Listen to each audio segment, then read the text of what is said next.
হিন্দু ভাইদের কয়েকদিন পরেই তাদের শারদীয় দুর্গাপূজা। এটা তারা অনেক জায়গায় অনেক আতঙ্কে আছে, কারণ পূজা মণ্ডপের কমিটির মিটিংয়ে নির্বাহী কর্মকর্তা মহোদয় আমাকেও রাখছিলেন। কারণ স্বাভাবিক যে না জানি কখন কি হয় না হয়।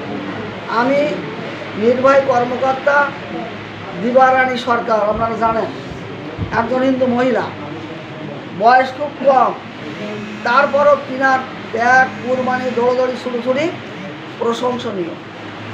আপনাদের যে বরাদ্দ, এই বরাদ্দটা তো পাওয়ার কথা, আমাকে বরাদ্দ পেয়েছেন? কি দাদারা বরাদ্দ পেয়েছেন? পূজা মণ্ডপের বরাদ্দ এসে গেছে। বরাদ্দটা দিয়ে দেওয়ার কথা, আপনারা খোঁজ নেবেন। আমি বলেছি তাদের প্রত্যেকটা পূজা মণ্ডপের যে বরাদ্দ সরকারের পক্ষ থেকে দিয়েছে, একটি টাকাও যেন তাদের কাছ থেকে কেটে না নেওয়া হয়।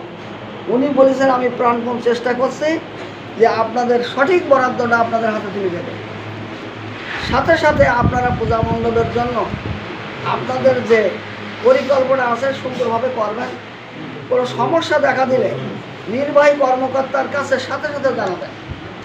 আমাদের দুটো থানা আছে, পাটকেলঘাটা থানা, তালা থানা, ওসি মহোদয়কে জানাবেন। আমরা সকলের কাছে বলে দিছি, আপনারা জানানোর সাথে সাথে ব্যবস্থা সেখানে নেওয়া হবে।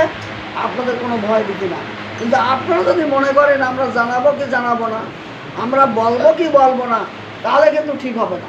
আপনার কোনো ভয় নাই, আপনার সমস্যাগুলো তাদের কাছে জানাবেন।